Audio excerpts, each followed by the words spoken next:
Welcome to the Parkside Podcast, Voices of Our Landscape, a show that highlights the people, places, and stories shaping our parks and public spaces right here in Monroe County, Pennsylvania. I'm Autumn Hawthorne, Executive Director of Stroud Region Open Space and Recreation Commission, and in each episode, we connect with local voices who are working to protect, improve, and celebrate the landscapes that bring us together. This series is produced in partnership with America250PA Monroe County as we prepare for the 250th anniversary of the signing of the Declaration of Independence in 2026. One way you can join in is by taking on the 250 for 250 challenge. Log 250 miles walking, biking, paddling, or exploring Monroe County's beautiful parks and trails. For more info, visit stroudrec.org/250 for 250. Let's jump into today's conversation and hear from one of the many voices of our landscape. Today on the Parkside Podcast, we're joined by Representative Tarah Probst, a lifelong Monroe County resident whose passion for community runs deep. Born and raised in East Stroudsburg, Tarah served as the mayor of Stroudsburg from 2015 to 2022, where she became known for her hands-on leadership and community advocacy. In 2022, she brought that same energy to the state level, winning election to the Pennsylvania House of Representatives. Her journey has included everything from running a local restaurant to working in marketing and community outreach and addiction recovery, giving her a broad perspective on the challenges and opportunities facing our region. Today, we'll talk with Tarah about how local leadership intersects with public spaces, parks, and the quality of life in Monroe County, and how her experiences continue to shape her work at the state level. Representative Probst, hello. Hello, thanks for having me on. This is really exciting, so I appreciate it. Absolutely. Thank you for joining us on the Parkside Podcast. So you were born and raised here in East Stroudsburg, and you served as mayor of Stroudsburg for 7 years. What do these towns mean to you personally? So just being here today, this was the East Stroudsburg Police Department when we had local police, not community, not a regionalized department. And I can't tell you, every time I pull into Dansbury Park, the memories just flood. If I can give you just a little background on why I feel this way when I get really emotional. So, my great-grandmother was born in East Stroudsburg, and I was born in 1971, and I have 3 older brothers that were born in 1960, 1965, 1966, and I was the only girl in 1971. So my mom was a waitress at a restaurant called Albino's, which burned down in 1986, but it used to be right next to Mesco Glass, and now they're apartments, but it was Rosen's Furniture. So, she was a single mom, and my grandmother lived with us, and in the summertime, it was like to get your pool passes for Dansbury Park was everything.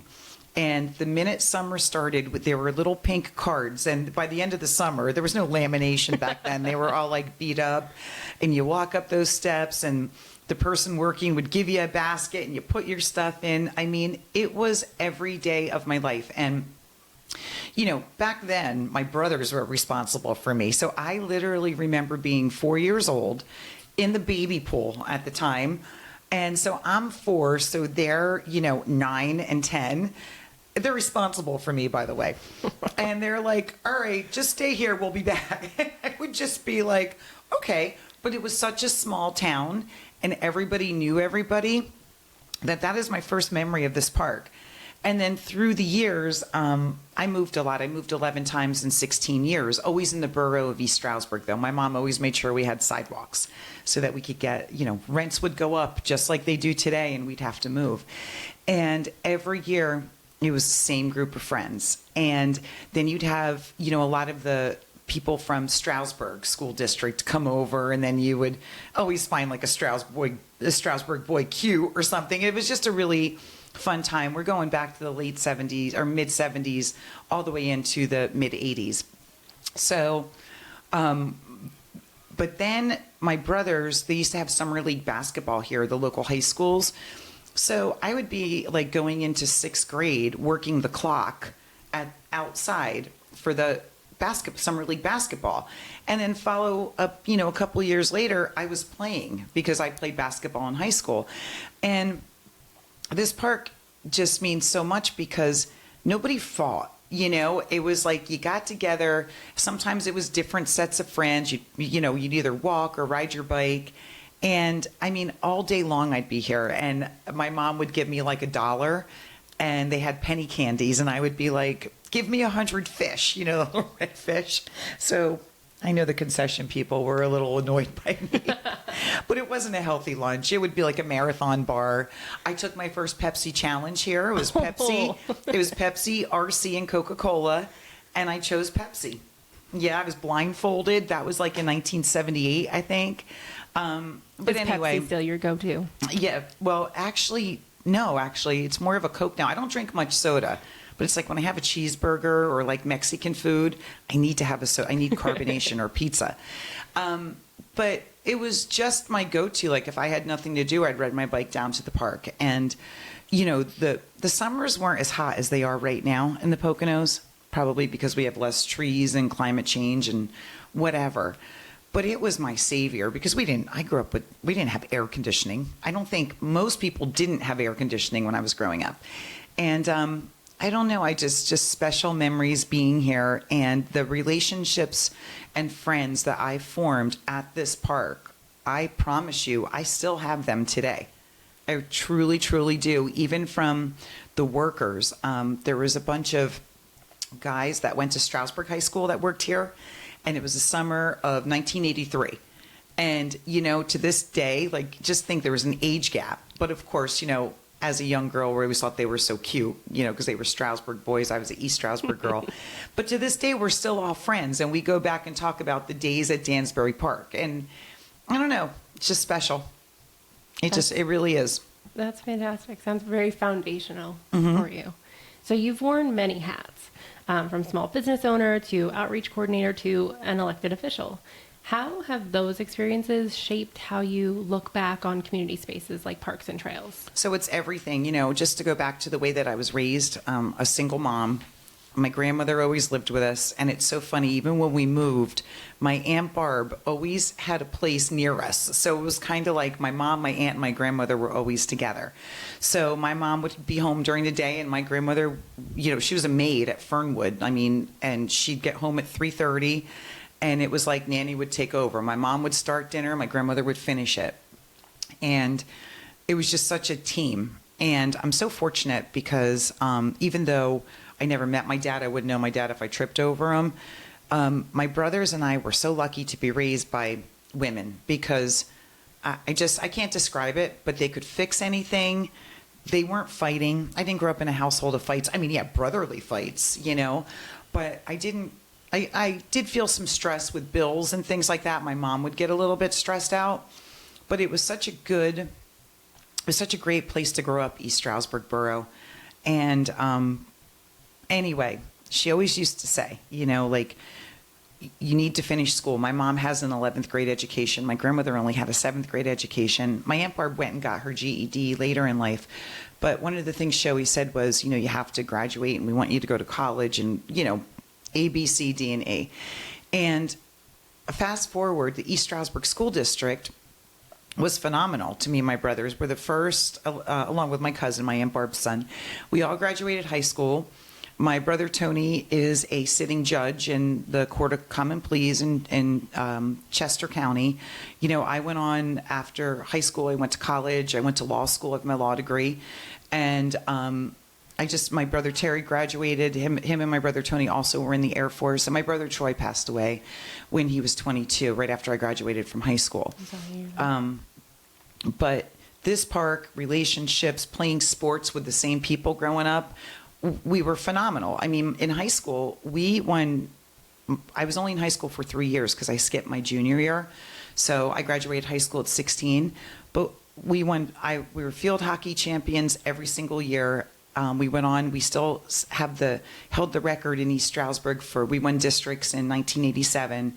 Basketball won all 3 years. It's just softball we didn't. But the fact of the matter is, I used to come down to the park and we would play basketball. We would get a softball game going or wiffle ball. And those relationships, when you have a group of girls that are playing sports since they're literally 5 and 6 years old together, and then they're going to high school together, a team just gels. So we may not have hung out a lot outside of school, but we were great teammates. And so you talk about how did it get me to where I am today? I understand struggling families. I understand food insecurity.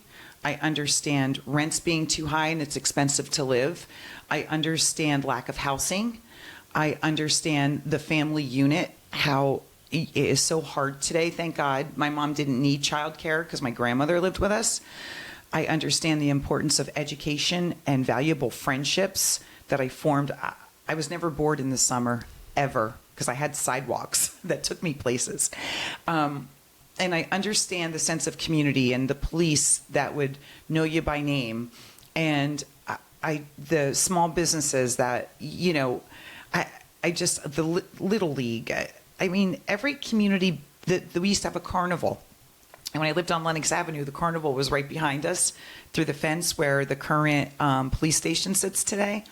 Oh my God, it was like, oh, the carnival's here for the week, And it was just the best time growing up. So when I became the mayor, the number one, too, let me just go back and say, I have a law degree, but I never practiced. I went back to law school at night when I was older, and unfortunately I was making more money at what I was doing than, what was offered to me. But it really helped me in so many ways. It helped me form a business, an advertising agency that I had successfully for 13 years. It helped me with relationships with lawyers and attorneys.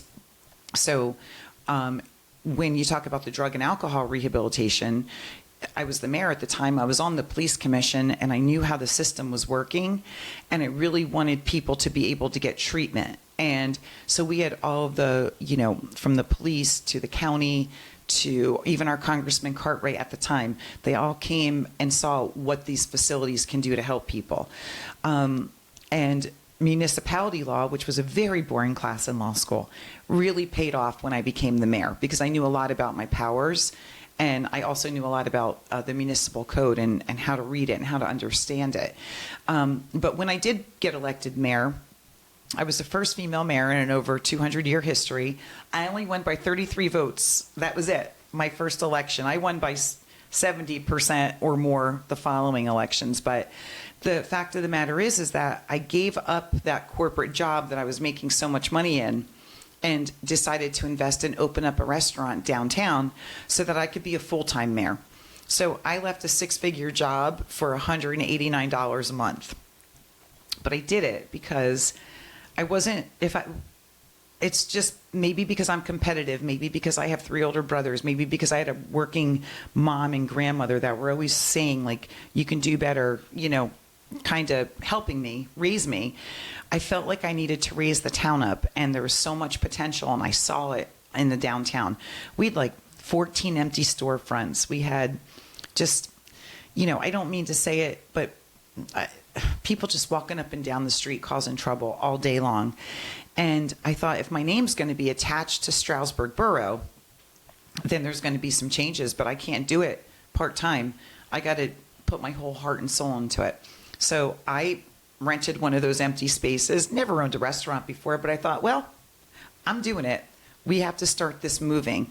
And I'll tell you what it did, because when my charcuterie was there, it was a BYOB, and then we were able to get 2 wineries come into town at the time. And then, we had the hard cider, and we just kind of made it a little bit more of a destination and doing more community events, doing more art on the streets, putting up flags that represents everybody. And maybe people don't think that's a big deal, but if you are of the, South American, you're Latino, it's important to you that you see your flags during Latin American Heritage Month in September. Absolutely. It's important that if you're part of the LGBTQ community, that you see your flag up there during, Pride Month. It's important that if you are, Black or brown and you live in this community, that you realize that we recognize Juneteenth. It's important to me that all the, and so many other flags. But my point is, I saw that we had a very diverse community, totally different than when I grew up. And I embraced it. I embraced the different cultures of food. I embraced the different cultures of people, the music, the dress. It just brought so much more than what I ever had growing up. And I thought, this is a good thing, and I'm running with this, because we need to let people know how welcoming and awesome the borough of Stroudsburg is. Never forgetting my roots, though, from East Stroudsburg. I just wasn't the mayor of East Stroudsburg. So when I was lucky enough and fortunate enough to have the confidence of the voters and get into, the 189th district, which is all East Stroudsburg borough as well, that just made me so happy. East Stroudsburg had a couple issues going on. They didn't have a full-time borough manager. They were looking so there were a lot of things I couldn't do for them. For example, grants, they weren't applying for them. Well, now a local East Stroudsburg guy, Kelly Lewis, is the borough manager, who just happened, he was also a state rep, I think in the late 90s, early 2000s. And he's phenomenal. Just alone, his first 6 months, we were able to get over like $250,000 in grants for East Stroudsburg for things they needed. And that's $250,000 less than the taxpayers have to pay. And believe me, we're just getting started. So we've got projects that I want to fund East Stroudsburg. I want the borough, I want the sidewalks to be nicer. When I was growing up, the alleys were always clean. Like, I lived on Lackawanna Avenue twice, and that alley was so smooth. I could ride my bike. We had a basketball hoop on our garage. It was so clean. And when I was knocking on doors in 2022, I just went to some of the alleys, because remember, I lived in this borough 11 times in different places. I got a little sad. I felt like it was getting a little run down. People weren't taking care of their properties. And I know that East Stroudsburg has a really great borough council right now. And these are the things that they want to do. And with the help of Kelly as a borough manager that can take the reins, these things are going to get done in East Stroudsburg. And I'm excited about it, because it's a beautiful borough. And we're just so lucky to have a hospital there, a college there, a school system, sidewalks. I mean, I've traveled around this Commonwealth, and I know a lot of people don't like our area. They may say, oh, it's different. I don't like it. There's nothing to do.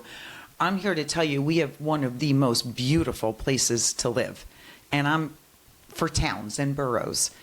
And you'd be hard-pressed to say that we're not in the top 10. And when I was the mayor, Stroudsburg was actually in several national magazines as being one of the best small towns to live in the United States. So unless you leave and go other places, you don't know how good we have it, but you also see potential that's still unlocked. Like we have more to do, and we have a lot further we can go.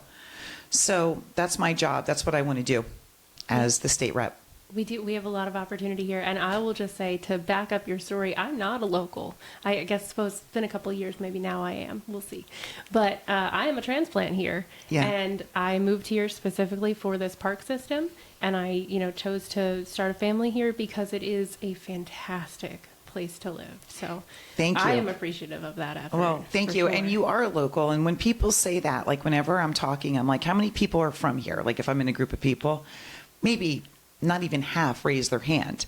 And I'm like, don't let anyone tell you that you're not a local. You put your feet in the ground, you vote here, you contribute to this community, and you're the branches, and I always feel that way. So at what point are you not local, right? Yeah. That's a good point. I like that perspective. Yeah. So how do you see parks and public spaces playing a role in all of these big opportunities that we have for the area?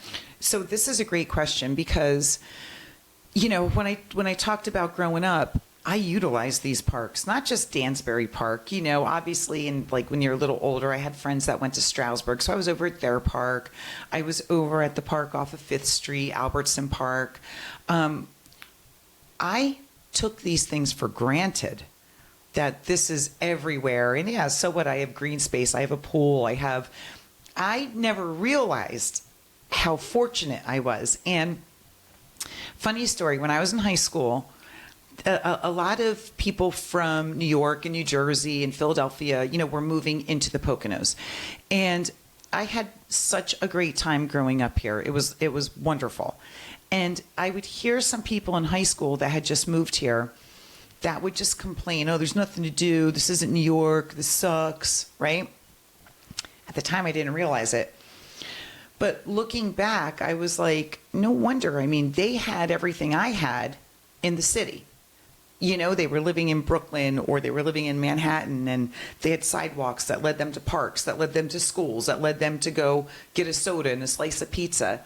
And then their parents move here and they put them all the way up in Saw Creek or they put them all the way up in Bushkill, where there's no sidewalks, no roads, no rides. No walkability. No walkability. So now I understand the frustration, even though their parents may, quote unquote, wanted a better life for them. More open space, a bigger house. But man, when you're a kid, you don't care about the size of your house. You want to get on your bike and you want to go. When you're a kid, I mean, we didn't have cell phones or anything back then, but you wanted to go meet up with your friends. You'd ride your bike and knock on a door. And I realized looking back how fortunate I was and didn't even see the beauty we have because I grew up in it.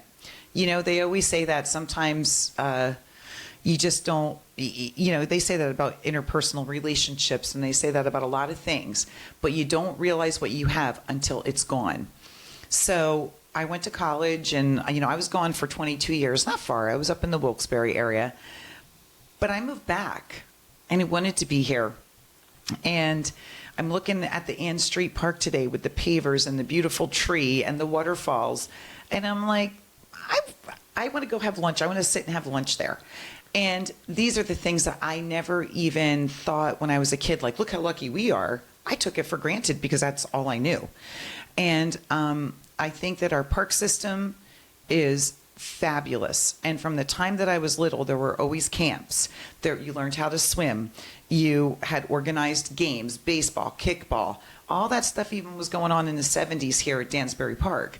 And I don't know if people can think back to when they're young, but that was everything. It was everything. You couldn't wait to get up in the morning and play.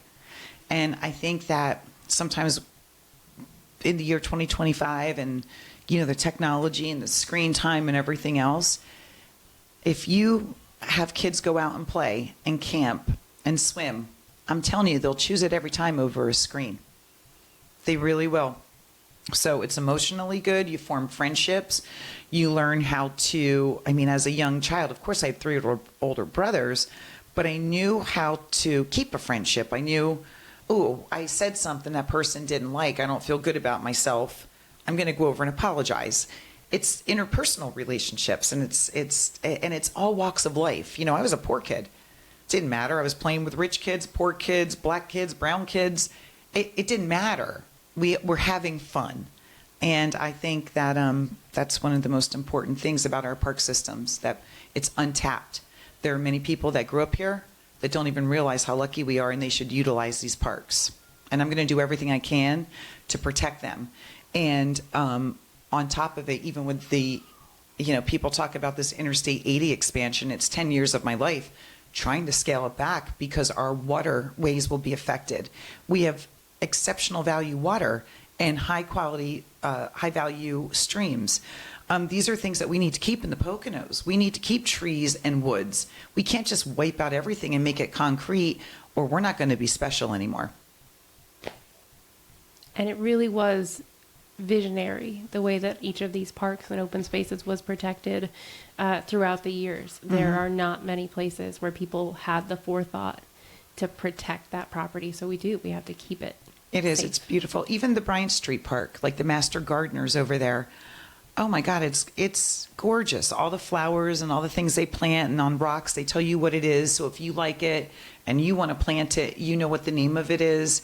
It's really special. And I didn't even know about that until about 6 years ago. I don't know. Yeah, each of our parks has something that sets it apart a little bit, Different that makes it a different part of the system. Absolutely, Yeah. yep. So how do you think parks and recreation facilities can help us address some of these broader community issues that you've mentioned, like public health and youth engagement, or even substance abuse recovery? So I think that anything, I mean, just like I said about growing up, I think isolation could really hurt and damage kids at a young age. That's just my opinion. I'm not a doctor. I'm not saying it's factual, but some of the most successful people that I know, and maybe they're successful in more ways than one. Maybe it's not financially, but maybe it's someone who's surrounded by a ton of friends and love, someone that, is doing great things for the public, and maybe they don't make a lot of money, but man, they're community service based. These people grew up going to parks, playing sports, having outside activities, having a different variety of friends that you meet, during the summertime. You may never see them again. You may be in the 5th grade and they may be in the 7th grade. You may be in different schools, but you'll never forget them. And you'll never forget the way you felt and the way you made people feel. And I feel that our park systems, if we could we need to make sure it's accessible for everyone too. If there's affordability to it and you can get your kids in these camps and go out and have these experiences, it's really life-changing for them. And they might not realize it until they're a little bit older, how life-changing it is. I remember in 1980, it was either 1981, 82, or 83. I remember watching my mom pay for my 2 brothers and I for our park passes for the season, and it was $15 a kid. So it was $45, and that gave us access to the Dansbury Park pool and all the things it has to offer. Looking back now, when I think about what was $45, probably $300 in today's money, maybe even more. And she was a waitress. So that was probably for her a week's worth of tips at the time working. But it was probably the best $45 she spent on us. You know what I mean? Absolutely. And I don't know, maybe there was help back then for struggling families. My mom never took it. I have no idea. But if I could see a perfect world,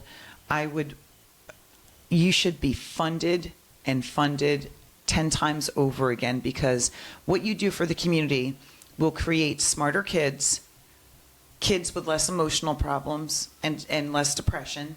They'll do better in school. When you do better in school and you have a strong school system and park system, crime is low.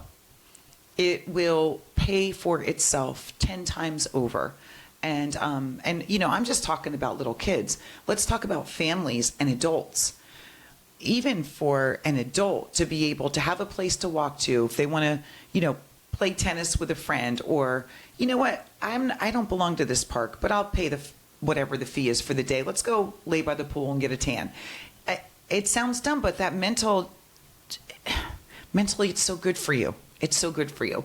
So, like I said, I am not a doctor, nor do I pretend to be one on TV, but I just know how I feel. I can't be different from other people.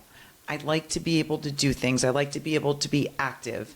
I like to be able to spend time with people that I care about. I like to, enjoy where I live. And I think if everyone felt that way, life would be better.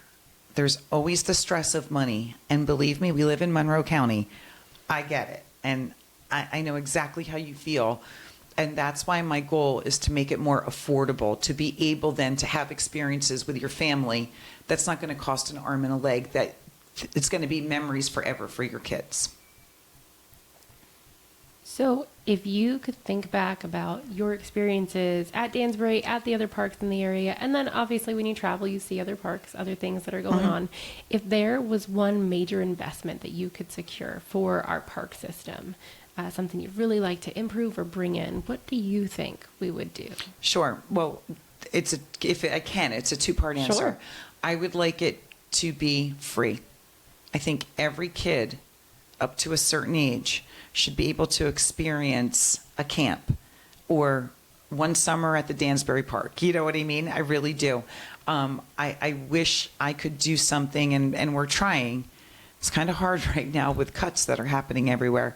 But I think it should be, if I want to make it affordable for every family to be able to have a summer of fun and a summer of, if you don't have air conditioning, come to the pool, enjoy it. Your kids will love it.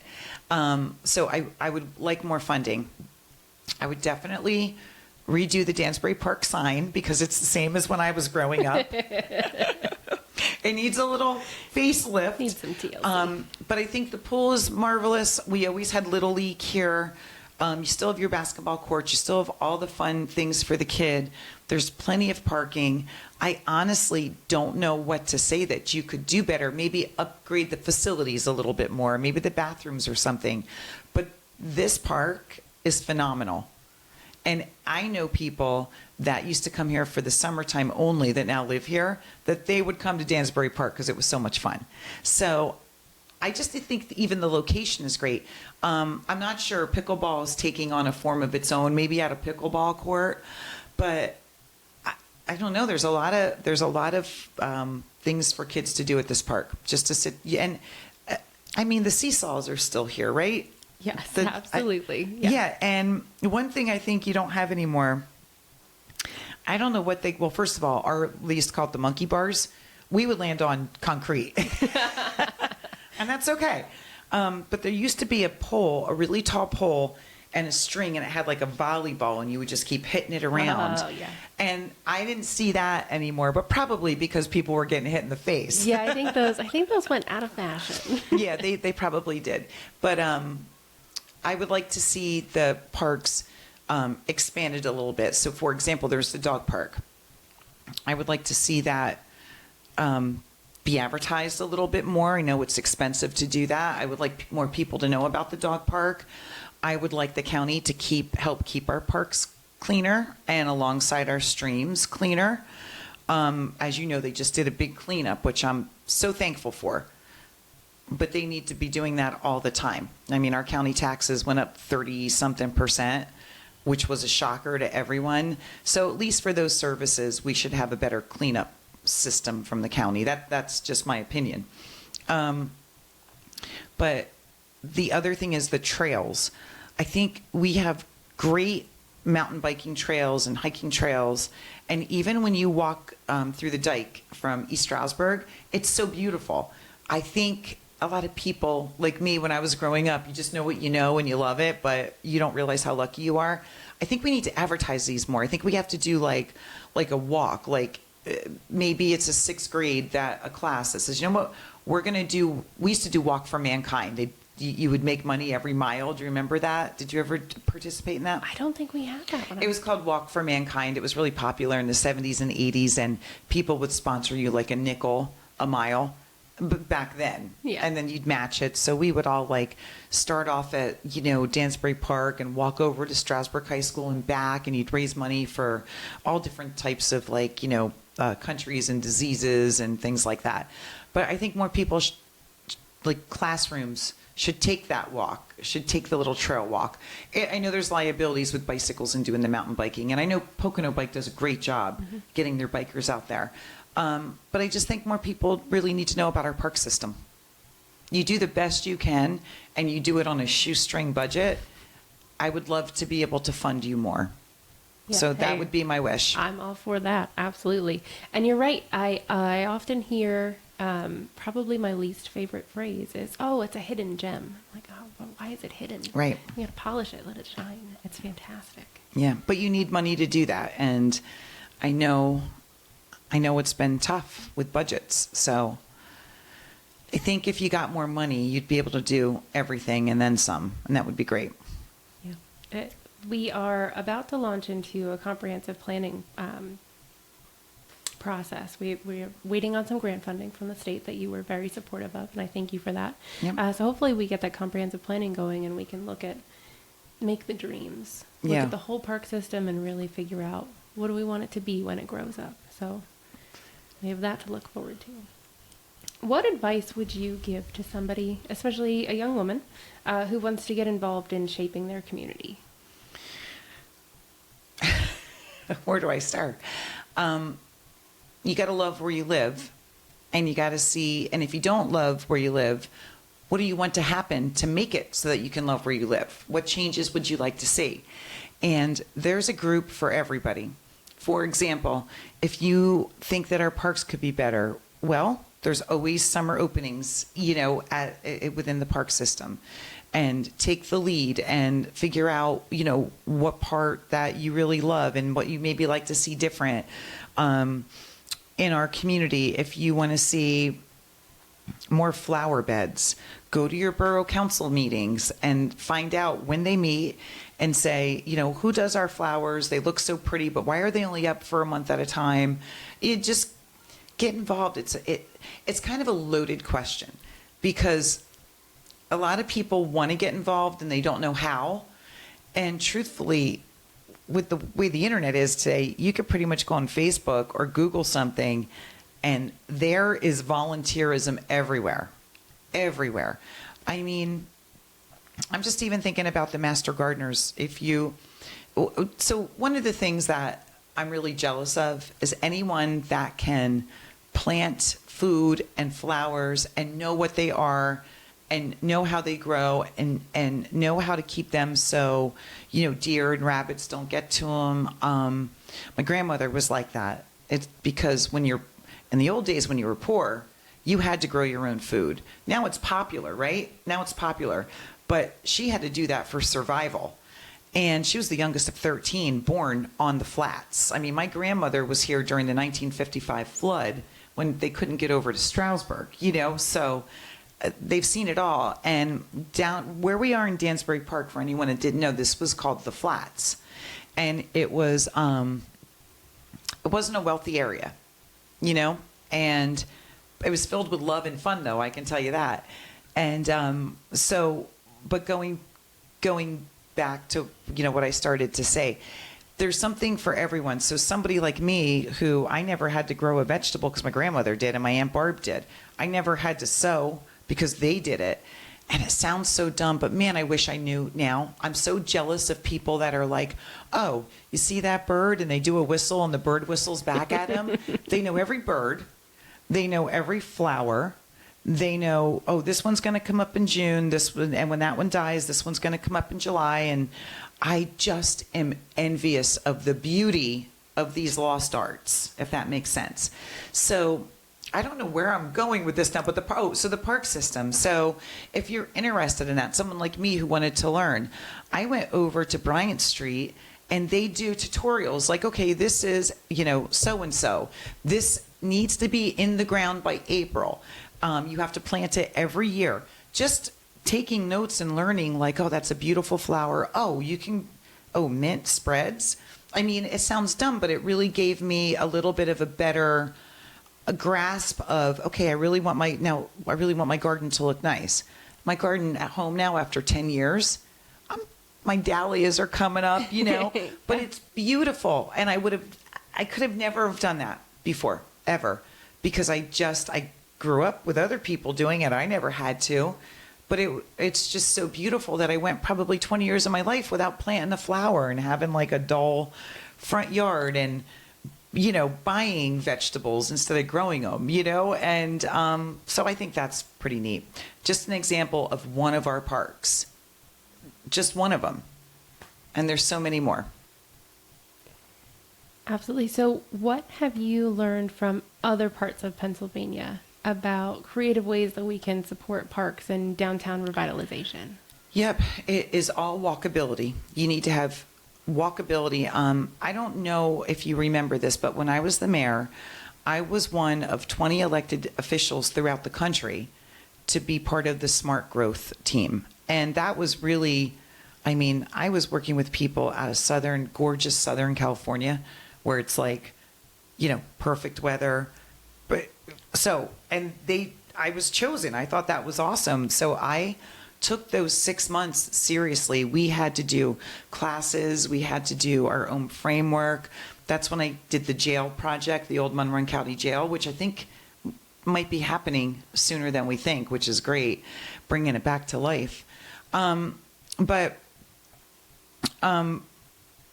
a part of that, one of the things that I learned, and I kind of had learned about it in college and especially in law school, but the red line, when they would red line districts. And for anybody that doesn't know what that is, when communities were being put together and roadways were coming in, especially through the 50s and 60s. Unfortunately, and it's sad, they would separate out black and brown people. Roads would go right through great communities, but it would separate so that now if you're black or brown, you couldn't get to the better schools. You couldn't have access to the sidewalk that led you to these parks. The pollution was worse. It was horrible. And it's a fact. It's history. Nobody likes it.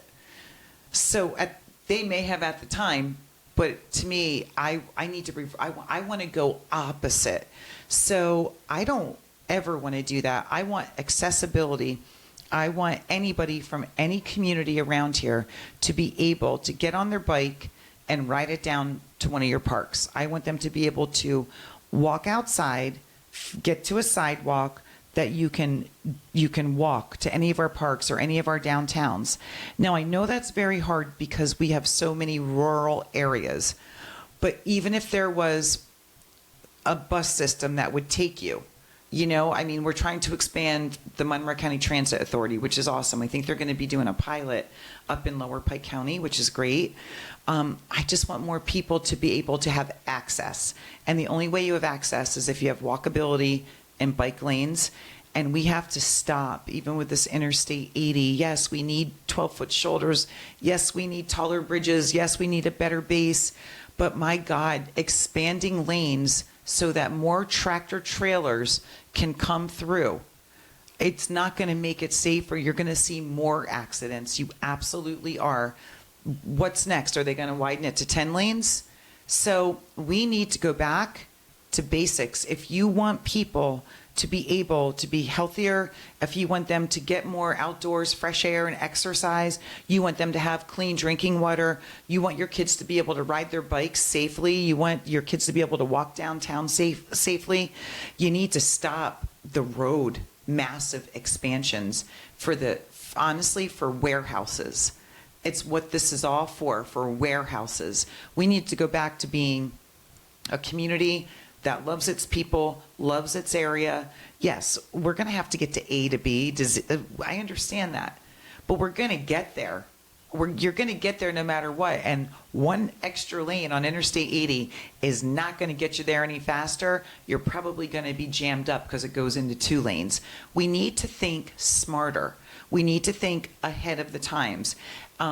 If this mass transit comes in, which would be awesome, it's I think now out of the 5 stages, we have 3 of them completed to be able to get this Amtrak train. And as much as some people don't like it, I think it's wonderful because it takes less cars off the road. It gives more people an opportunity to maybe do more things in the Poconos and utilize our park system. So I want to go backwards. When I say I want to go backwards, obviously we need to progress. Obviously, but sometimes we need to pause and take a step back and realize what is important to people, not warehouses. What is important to people, not tractor trailers. What is important to your community? They don't want it. They want, So you can progress and you can make roads safer and better, but for $935 million that PennDOT's going to spend on a 3.5 mile road, so it's $1 billion. Think about just if we only did the safety aspects of it. We had all that extra money. Think about what we could do. We could maybe do a sidewalk along Route 611. We could do a sidewalk up 191 so that people that live up, off of Chipperfield Drive have a sidewalk to be able to walk downtown. There's so many other things we can do. And you got to start making it accessible for people, not for warehouses and not for tractor trailers. You need to, or we're all going to be severely depressed. We're going to have lack of exercise, clean water, clean air, and we're not going to be a happy society. And it's only going to go downhill from there. And if this project goes in, they're doing a tunnel on 80, like a wall, like sound walls. It's going to be graffitied up. You're not even going to see the beauty of the Poconos. It's really devastating. And I especially get upset when people who are making this decision don't even live here. So so back to what can you do to get involved if you're young? You stand up, you speak out. There's a group out there somewhere for you. What do you do about the park system? You invest, and you invest on ways to make it easier to get to the parks. Sidewalks, bike lanes. What more can you do? Yeah, if you build it, they're going to come, but you need the money. And I'd rather put my money into people and parks and kids and community than, 3.5 miles of concrete. That's not going to do a damn bit of good for our community. That's where I'm at. Yeah. And you've been a fantastic advocate for our community and for our parks. And I know getting Main Street downtown Stroudsburg revitalized is a huge part of walkability. You want people to pass through there Yep. as and a connection. The sidewalk improvements, everything, right? I know. Yeah, it's so important. We're very appreciative of what you've done, and you're right. A lot of it does come down to securing that funding. Yep. So, are there any closing thoughts that you would like to share? No, just thank you. Thanks for all you do, and I don't think they realize all the work that you got SRSOC does. I really don't. There's so many different camp offerings. There's the pools, the parks, the skate parks. It's never ending for you. And I think that if someone sees something in the park system that they'd like to be changed, they're always, you guys are always open to suggestions. I think that if you see garbage, you got to let us know so we can get it cleaned up, or I always pick it up myself. You know what I mean? I'm not speechless often, but without you, we wouldn't have a place for the kids to go in the summer. We wouldn't have jobs for students. I mean, you employ teenage kids, and I'm telling you, nobody employs teenage kids anymore, but you still do, because you see that it's a summer job, it's an income, it's social responsibility, it's community service, it's so much more than just, I'm just going to go swimming at Dansbury Park, I'll see you later. Like, wow, do you know how much went into that pool being fixed? Do you know how much went into making sure that, it's safe, that your disability free, even the ADA parks now, it's so wonderful. I mean, it's all access for children in all shapes and sizes and disabilities can go to a park now and have a swing to get on. I mean, it's really moving, all that you've done. And people don't know it. You don't toot your own horn. Maybe you should. Maybe this podcast will get it out there. But I do believe that people just don't know all the hard work that goes into it. And when you're at Albertson Park now and you see kids that are wheelchair bound on a swing, smiling, having a great time, I get emotional. That's what matters, right? That's the bottom line. Yeah. It's wonderful. Well, you do a lot. Thank you. And we could not do it without community support. So yeah, that's the most important part. Well, I hope you get more. Thank you. And thank you for joining us on the Parkside Podcast, Voices of Our Landscape. Today's episode is part of Monroe County's local effort to celebrate America 250, and we hope it inspired you to enjoy and support the incredible public spaces all around us. Don't forget, you can be part of the celebration by taking on the 250 for 250 challenge. Whether you walk, bike, paddle, or hike, every mile you log in Monroe County parks brings us closer together as a community. And that's at stroudrec.org/250 for 250. For more information, park maps, and upcoming programs, you can visit stroudrec.org. And be sure to subscribe so you never miss a new episode of the Parkside Podcast. Until next time, go outside and play.